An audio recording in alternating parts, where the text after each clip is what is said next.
Azo eritreretina ny tsy fisian'ny fifidianana amin'ity taona 2024 ity noho ny tsy fisian'ny fitoniana eto amin'ny firenena hoy Andriamatoa Zaflasy Stanislas mpikambana avy ao anivon'ny Kongresy ny Teteza Zamita. Ankoatr'izay tena namafy moa ity mpikambana eo anivon'ny Ankolafy Ravalomanana ity fa manohana ny fanelanelanana izay tanterahan'ny FFKM ao anatin'ny fivoahana amin'ny krizy ny avy amin'ny Ankolafy Ravalomanana.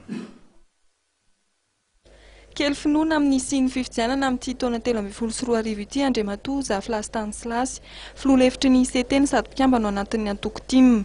Araka ny fijerin'ity olona akaiky filoha teo aloha Marc Ravalomanana ity dia tsy miroso any fahatoniana sy ny fiatriana fifidianana ny zava-misy amin'izao fotoana izao. Raha mikasika an'izay fifidianana izay, raha amin'ny fijery tsy miangatra zava-misy amin'izao fotoana izao sarotra ny onona hoe misy fifidianana amin'ity taona 2013 ty araka ny voalaza moa 8 mai ny tokony hanaovana an'ilay izy. Raha tsy jery fotsiny tsika hoe tondrozotra napetraka ny arahana ny soniavina, iarantsika mahita mbola tsy tanteraka tsaka sy andavana n'ilay fampitoniana zany eto amin'ny tany sy ny fanjakana. Vao maiky ary misavolovolo. Ny ary an-daniny indray dia mieritreritra hoe anala ny Premier Ministre zay iraisana.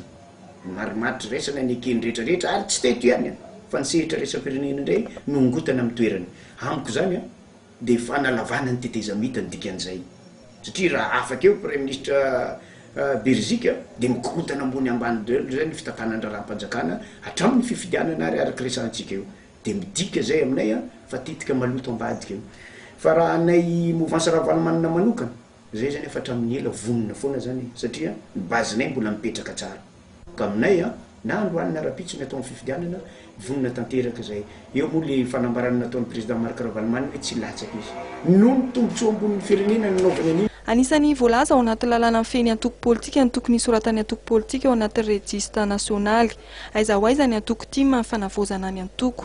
Na vita mialoha ny atota taratasy sy ny fipetra ilaina amin'izany ny antoko tiako Madagasikara tena izy.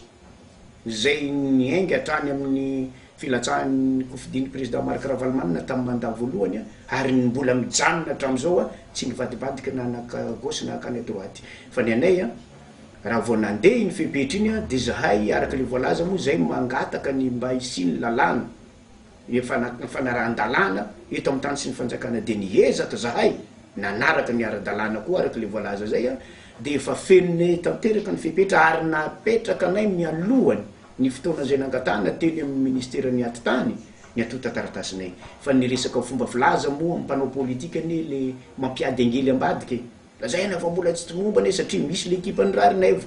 Ny ekipan'ny Rarinevo ny azakazaka narahany tosika iny natao tamin'iny fotoana iny hoe mba ampisehoana hoe ny mouvance Ravalomanana indrindra ny antoko Madagasikara dia efa miaraka tamin'ny fitondrany Rajoelina. Zay ny nameka tamin'ny zalahy nanao an'ireny taratasy atota taratasy reny rehefa jerentsika tsy ara-dalàna reny. Fa Rarinevo ekenay tao anatin'ny ekipa mpanorona ny ekipa ny tiko Madagasikara fa ny ekipa tiko Madagasikara kosa ny akamarony ny bureau politika membre ny bureau politika dia mbola miaraka aty amin'ny ara-dalàna. Manohana ny fanelanelanana izay tanterahan'ny FFKM ny antoko TIM. Araka ny hevitry ny filohan'ny lefitry ny ICT Zaflasy Stanislas tokony melohan'ny fifidianana no hanatanterahana amin'ny fampihavanana sy ny famelan-keloka eto amin'ny firenena.